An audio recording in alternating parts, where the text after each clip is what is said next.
Face à la résurgence du terrorisme dans leur espace commun, les pays membres du G5 Sahel veulent unir leur stratégie de lutte. Les présidents de ces pays se sont retrouvés à Bamako pour un sommet extraordinaire sur la situation sécuritaire au Mali et son impact dans le Sahel. Le président du Faso est de retour de Bamako. Il a donné des précisions sur ce sommet. Aujourd'hui, 6 février, la communauté internationale se mobilise une fois de plus pour dire non aux mutilations génitales féminines. Au Burkina Faso, la pratique à la peau dure, mais les acteurs engagés dans la lutte ne baissent pas les bras. À l'occasion de cette journée, ils ont mené le plaidoyer auprès de leurs partenaires pour parvenir à 0 MGF au Burkina Faso.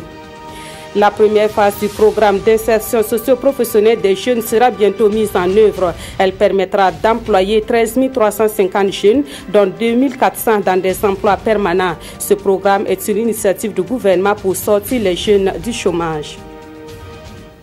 Bonsoir et merci de suivre cette édition. Cela dit, le président du Faso est rentré ce soir même de Bamako au Mali. Il y a pris part à un sommet extraordinaire des pays du G5 Sahel. Ce sommet était consacré à la situation sécuritaire au Mali et son impact dans les autres pays du Sahel. Vous aurez donc l'élément en cours de montage au cours de cette édition. Dans l'actualité également, aujourd'hui 6 février, la communauté internationale commémore la journée de tolérance à zéro aux mutilations génitales féminines. À l'instar des autres pays, le Burkina Faso a commémoré cette journée placée sous le signe du renforcement des liens entre l'Afrique et le reste du monde en vue d'éliminer les MGF d'ici à 2030. Une fois de plus, un plaidoyer a été fait à l'endroit des partenaires techniques et financiers pour la mise en œuvre du plan stratégique d'élimination de cette pratique au Burkina Faso. Le reportage de Yacouba Gamene et Yolande Lompo. L'excision à la peau dure. Malgré les efforts consentis pour venir à bout de cette pratique, elle est toujours d'actualité. Rien qu'en août 2016, 3 filles dans le quartier Wayalguin en ont été victimes. Le cas le plus récent remonterait au 26 janvier dernier, où l'on assistait à un affrontement à Bagré entre forces de l'ordre et population pour la libération d'une exciseuse et de ses complices. Dans mon pays, le Burkina Faso, l'âge le plus bas à partir duquel l'excision est pratiquée sur une fille est de 35 jours selon les données recueillies auprès des services techniques. Le pinceau à la main, tour à tour, partenaires financiers et autres acteurs impliqués dans cette lutte ont réaffirmé leur engagement à travers cette toile à la faveur de la 14e journée internationale Tolérance Zéro ou MGF. Le Burkina Faso a joué un rôle majeur dans l'adoption de la résolution des Nations Unies portant sur l'intensification de l'action mondiale pour l'élimination des mutilations génitales féminines. Nous adressons nos vives félicitations au gouvernement et à la société civile pour ces progrès. Au Burkina Faso, l'on ambitionne de réduire de 20% la prévalence des MGF grâce à la mise en œuvre du plan stratégique national de promotion de l'élimination des mutilations génitales féminines qui couvre la période 2016-2020.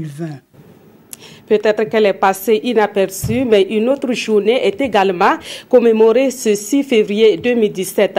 Il s'agit de la journée sans téléphone portable, une occasion pour interpeller les utilisateurs sur les effets néfastes que peuvent avoir l'utilisation excessive du téléphone portable sur la santé. Mais pouvons-nous nous passer du téléphone portable ne serait-ce que pour une journée? Élément de réponse dans ce dossier réalisé à Bobo-Dioulasso par Karim Ilboudo et Mireille Carole Tougouma.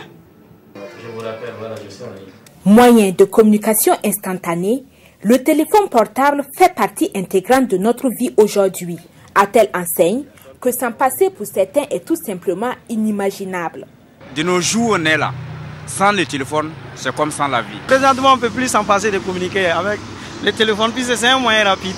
Voilà, c'est un moyen rapide. Avant, bon, on pouvait écrire les lettres, mais maintenant, avec le téléphone, on peut appeler du coup sur le champ, envoyer les SMS. Un avis que ne partagent pourtant pas d'autres. Selon moi, on peut même passer des journées sans téléphone. Nos ancêtres vivaient sans téléphone, mais faisaient leurs affaires. Mais pour ceux qui sont dans le commerce, le téléphone, c'est les affaires. Comme moi ici, j'ai mes clients en Côte d'Ivoire. S'il arrive à la gare, il peut m'appeler sur mon numéro portable. Et puis, je pars récupérer mes marchandises. Moi, j'ai 2 téléphones, mais chaque téléphone a 2 puces. Voilà, j'ai 4 lits. Il m'arrive d'oublier le téléphone à la maison. Voilà, mais bon, les minutes qui suivent, je me rends compte que je les ai oubliées. Parce qu'à chaque 2, 3, 4 minutes, 5 minutes, ça sonne. Donc le temps de sortir, dès que je ne vois pas sonner, je n'entends pas sonner, donc je sais que le téléphone n'est pas là. Automatiquement, je repars les chercher. Et même pendant les interviews, je m'excuse, comme j'ai dit, quand ce téléphone sonne, c'est vraiment important, il faut que je décroche. Oui, allô? obligé de répondre même en circulation. Voilà, puisque moi je suis un commerçant, si on m'appelle tout de suite, voilà, c'est en train de sonner même, hein, c'est en train de sonner. Voilà, je suis obligé de prendre et puis répondre. Des images qui montrent combien nous sommes dépendants de cette technologie. Des minutes, des heures au téléphone, au détriment de notre santé, surtout pour le conduit auditif. La personne qui est chaque fois au téléphone de façon permanente. Voilà, donc son tympan, l'oreille interne va avoir un coup. À long terme, il va avoir une conséquence, une baisse de l'audition en tant que telle. Et quand l'audition baisse, bon, il faut tout faire pour pouvoir récupérer rapidement. Sinon, bon, on va petit à petit jusqu'à la disparition quand même de l'audition normale. Un peu de vigilance, des conseils pratiques sont nécessaires pour une utilisation saine de notre téléphone. Quand vous allez voir quelques signes, alors les signes là sont très importants. Vous allez peut-être avoir des acouphènes. Vous allez peut-être voir que bon, il y a des mots qu'on prononce et que je ne sais pas qu'est-ce que l'autre est en train de dire. Et lorsque vous avez quand même ce genre d'éléments, il faut vraiment aller vers un spécialiste. Vraiment par rapport aux conseils pratiques, le haut-parleur est aussi indiqué. Mais coller le téléphone à l'oreille et que ça chauffe le tympan, ça chauffe les oreilles, ça chauffe le pavillon, il faut s'en dire que bon, les ondes qu'on ne voit pas du tout pénètrent, traversent le corps et puis bon, ça arrive là où il ne faut pas arriver. Cette journée déclarée sans téléphone portable est une occasion de se pencher sur notre degré de dépendance vis-à-vis du téléphone, sur ses avantages, mais aussi ses inconvénients. Un mot sur la vie des partis politiques à présent. L'UNDD, l'Union nationale pour la démocratie et le développement, a tenu son 3e congrès ordinaire les 4 et 5 février 2017 à Ouagadougou. Thème de ce congrès, la réconciliation nationale comme facteur de cohésion sociale et de relance économique au Burkina Faso. Occasion donc pour l'Union nationale pour le développement et la démocratie de faire son analyse de la situation nationale et d'inviter les militants de ce parti à œuvrer pour la paix et la démocratie au Burkina Faso. Le reportage de Jean Zongo et Omar Zambri. Un 3e congrès de l'Union nationale pour la démocratie et le développement sans son président. Malgré cette absence, les militants tous réunis prônent le même langage. La construction d'une société de paix, de tolérance et de justice. Et pour y arriver, il faut privilégier le dialogue et le consensus, selon le représentant du président. Aucun pays raisonnablement gouverné ne peut, au sortir d'une crise majeure, espérer reconstruire le tissu social et enclencher les mécanismes de la croissance sans le préalable de mesures de réconciliation nationale. Notre pays a vécu des crises graves qui ont menacé la paix sociale et même nationale, mais il a dû son redressement qu'en sachant courageusement engager le processus de réconciliation nationale. Une réconciliation nationale avec l'application aux besoins de la justice transitionnelle, assortie de réparation des torts causés, peut grandement effacer les rancœurs et favoriser le retour des exilés politiques et économiques. Dans le message du président de l'UNDD, récemment libéré de prison pour raisons de santé, il affirme que la prison, loin d'avoir ébranlé ses convictions politiques qui lui ont conduit, les a plutôt renforcées. Et l'UNDD est plus que jamais déterminé à œuvrer pour le développement de la patrie. Pour clôturer ce congrès qui a connu la participation de plusieurs partis alliés, un appel à la réconciliation et à l'unité nationale a été lancé à tous les militants. Je vous le disais en début de journal, le président du Faso, soit même de Bamako au Mali, il y a pris part à un sommet extraordinaire des pays du G5 Sahel. Ce sommet était consacré à la situation sécuritaire au Mali et son impact dans les autres pays du Sahel. On fait le point avec Jean-Eudes Bayala et Olopoda de retour de Bamako.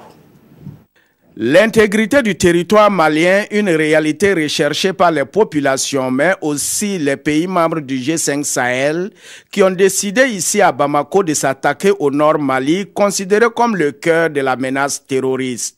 Et pour relever le défi, les chefs d'État du G5 Sahel s'engagent à accélérer le processus de mise en place de la force conjointe, mais certaines dispositions devraient au préalable être analysées. C'est une intervention, une force de combat, et il s'agit donc de définir le nombre de personnes qui doivent faire partie de cette force, mais au préalable, parce qu'il y a des préalables, nous devons régler plusieurs choses. La première des choses, c'est d'abord d'avoir un mandat officiel de l'Union africaine et des Nations unies sur la mise en œuvre de cette force sur le terrain. Donc le deuxième volet, c'est de voir avec les Nations unies quels sont les moyens financiers qui peuvent être à la disposition du G5 Sahel pour assurer l'équipement et l'opérationnalité donc de ces troupes-là sur le terrain. Sortir le Mali de sa situation, une situation ni de guerre ni de paix, mais de troubles terroristes dont l'urgence appelle à sécuriser de manière bilatérale les frontières. Nous avons demandé d'assurer des patrouilles conjointes aux frontières.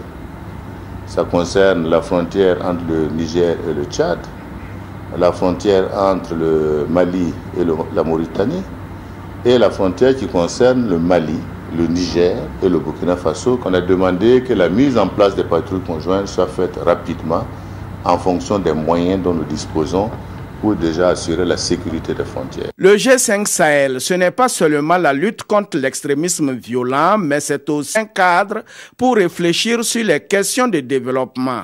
Et le rendez-vous de Bamako a revisité la stratégie intégrée de développement basée sur la résilience et le développement des infrastructures. C'est un programme dont le coût global est 7 000 milliards de francs CFA.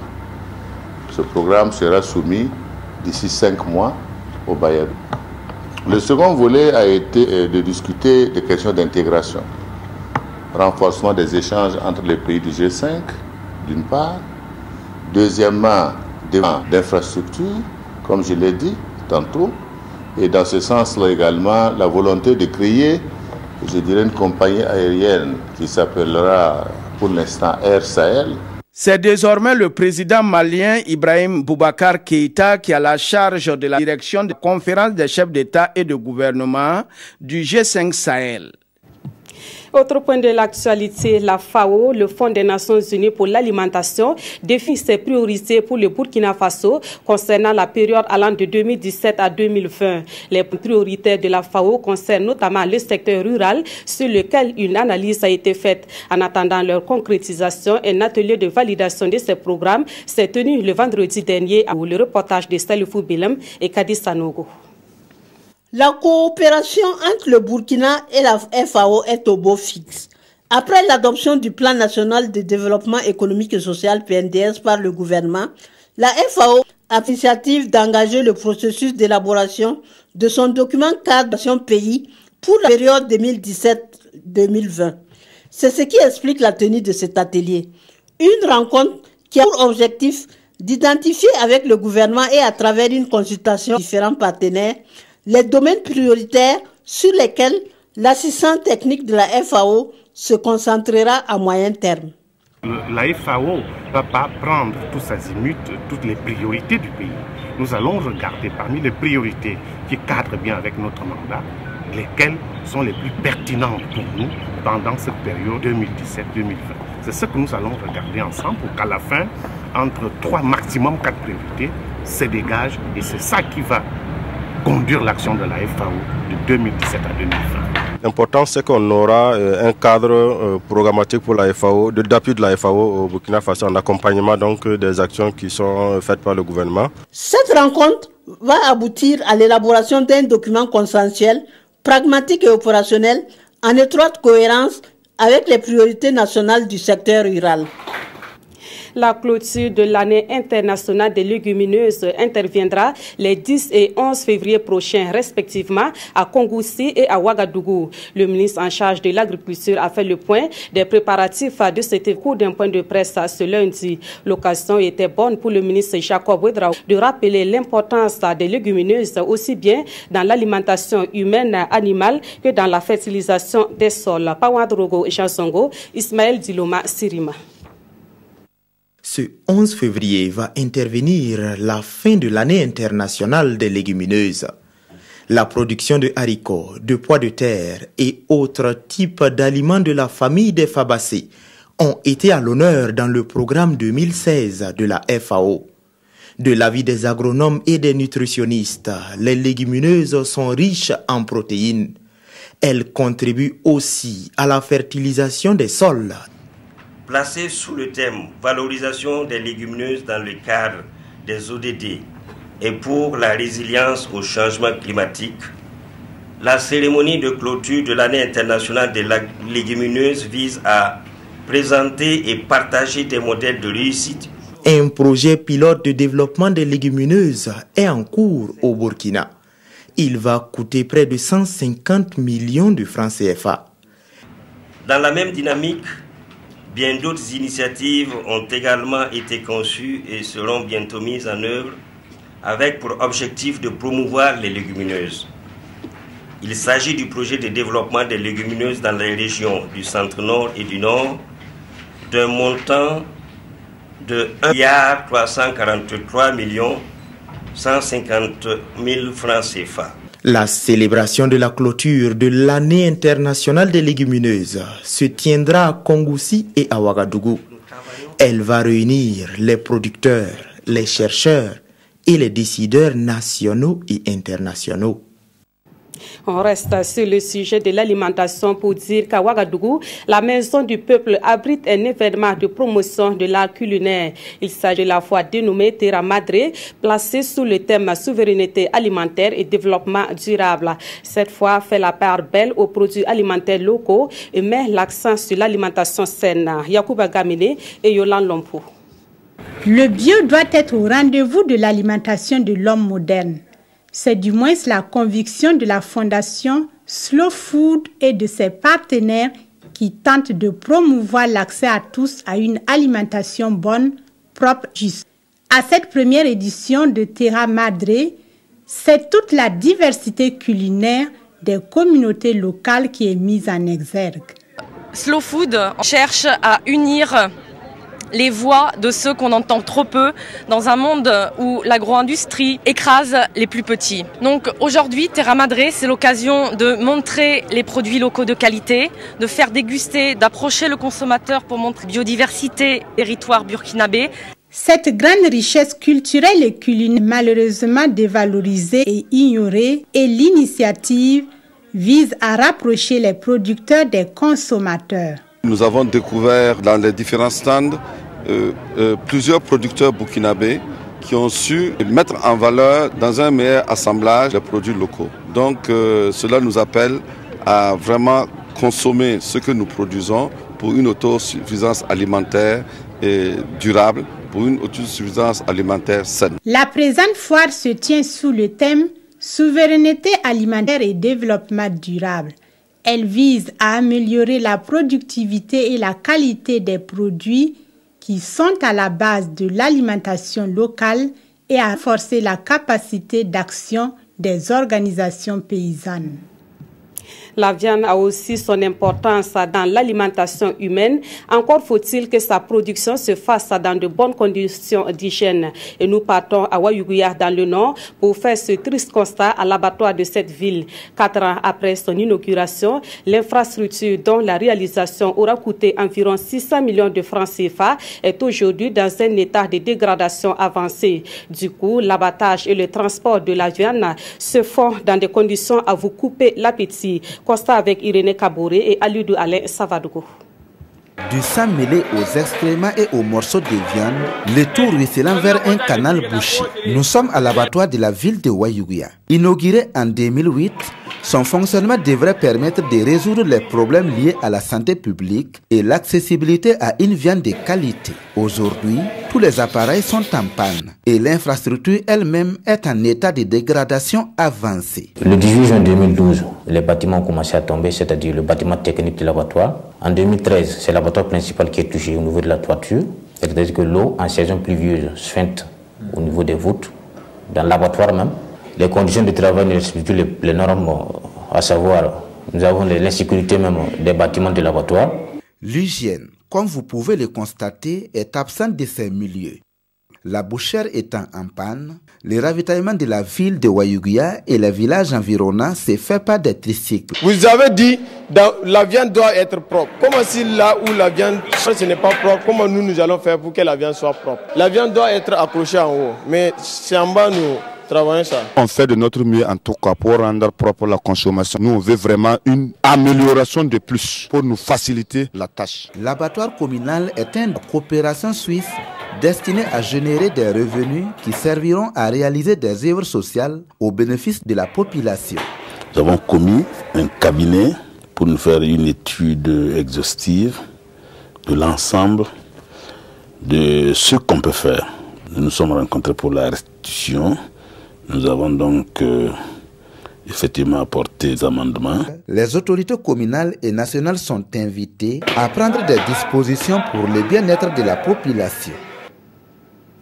Autre point de l'actualité, depuis le 1er février, des gendarmes burkinabés en mission de soutien à la paix au Darfour sont rentrés au Bercail. Ces gendarmes composent le 11e escadron de soutien à la paix et ils étaient précisément déployés au sud-est du Darfour. Pendant 14 mois, ils ont participé à la sécurisation des camps de réfugiés et à la protection personnelle et installation des Nations Unies. À leur retour, ils ont été accueillis par la hiérarchie militaire. Le commentaire de Ismaël Diloma Sirima. Fin de mission pour le 11e escadron de soutien à la paix au Darfour. Ces 140 gendarmes, sous l'égide des Nations Unies et de l'Union africaine, ont passé près de 14 mois au Soudan. Ils ont participé aux opérations de protection des personnels des Nations Unies et de sécurisation des camps de réfugiés. Nous, militaires et PU6, sommes rentrés au Bercail avec le sentiment du devoir accompli. Cette mission a été une opportunité pour nous d'acquérir de nouvelles connaissances, de l'expérience et d'apprendre plus en matière de défense et de sécurité. À cette cérémonie d'accueil aux couleurs festives, la hiérarchie militaire a salué le travail abattu par cette unité déployée au sud-est du pays. Vous avez su transformer l'adversité du milieu et les conditions de vie difficiles en votre faveur pour mériter la confiance des populations et surtout des autorités locales. En un mot, vous avez porté haut le flambeau du Burkina Faso. Après le Darfour, les membres du 11e escadron de soutien à la paix se disent prêts à face au terrorisme. Depuis ce matin, des délégués syndicaux sont en formation à Ouagadougou sur l'assurance maladie universelle au Burkina Faso. La formation est organisée par la Confédération syndicale internationale. Objectif à permettre à ces délégués syndicaux de comprendre la loi sur l'assurance maladie universelle et de mener le plaidoyer pour son adoption et sa mise en œuvre. Plus de précisions avec Ibrahima Sombier, Dimitri Badini et Ismaël Diloma Sirima. La vulgarisation de l'assurance maladie au cœur de cette rencontre. Initiée par la Confédération syndicale internationale du Burkina, cette formation touche principalement des acteurs syndicaux. Le secteur informel, il faut qu'il s'assure pour le lendemain meilleur, c'est-à-dire au moment où ils vont aller à la retraite, pour qu'ils puissent avoir quelque chose. Également, l'assurance maladie que nous avons, l'État a initié d'ailleurs, et que nous appuyons fortement pour que ces gens-là puissent, en tout cas, quand ils seront malades, qu'ils puissent se soigner correctement. Venus des 13 régions du Burkina, les participants vont durant 5 jours s'imprégner des différentes facettes de l'assurance maladie. À l'issue de cette formation, ils seront chargés de sensibiliser les populations pour plus d'adhésion. Intéressons-nous à présent au PISJ, le programme d'insertion socio-professionnelle des jeunes.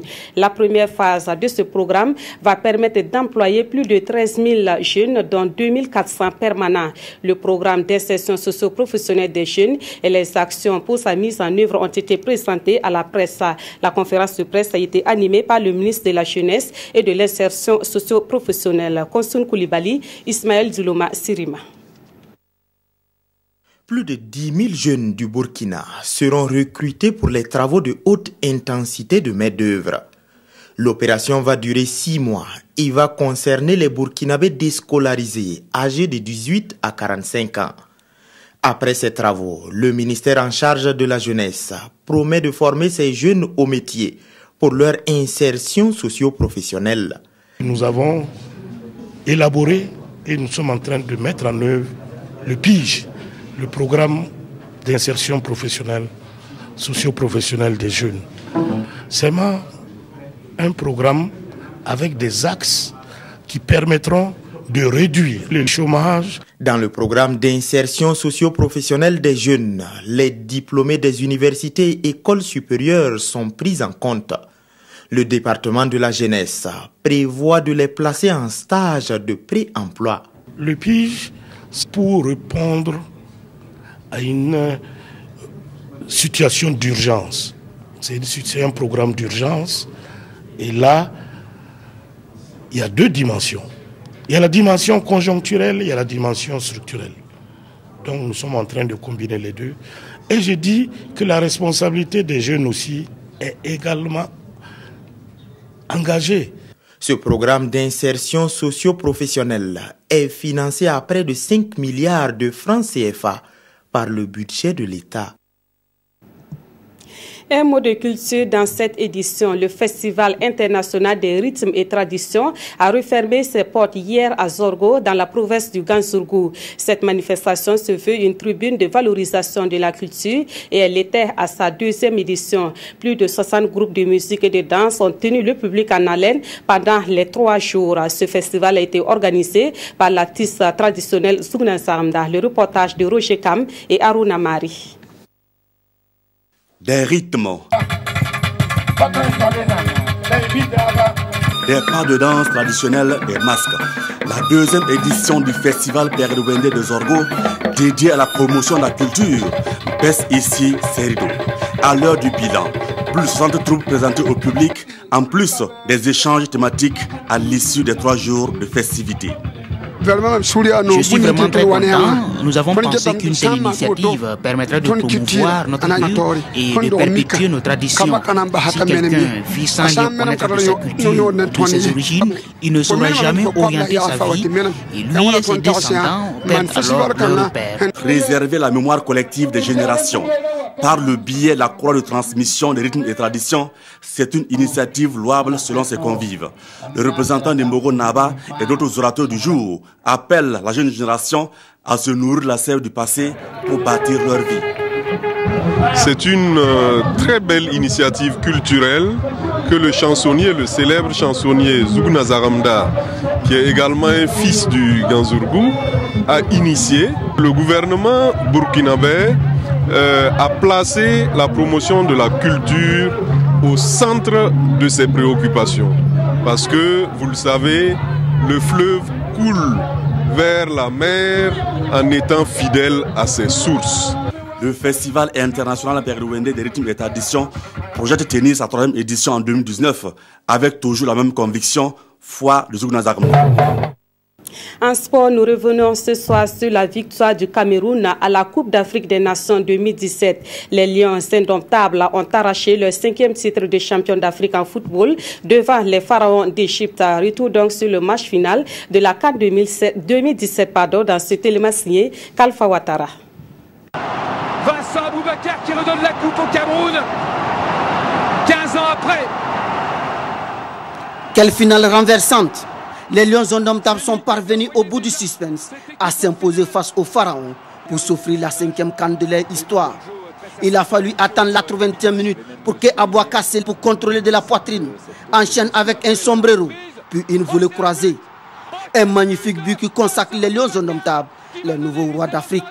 Et quel allant Vincent Aboubakar qui permet au Cameroun de mener 2-1. Et pourtant, l'Égypte pensait avoir fait le plus dur à la 22e minute lorsque sur un service de Mohamed Salah, Mohamed El Neni ouvre le score. 1-0 pour l'Égypte, c'est le score à la pause. À la reprise, le Cameroun s'engage plus et multiplie les offensives.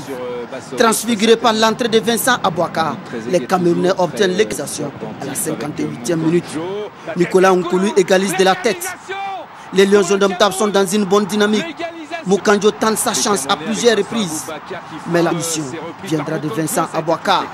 Sa reprise puissante ne laisse aucune chance à El Hadari. Le Cameroun est champion d'Afrique. Samuel Eto'o. La revanche de 2008 a eu lieu. Rendez-vous dans 2 ans pour la 32e CAN. Et ce sera chez le champion d'Afrique.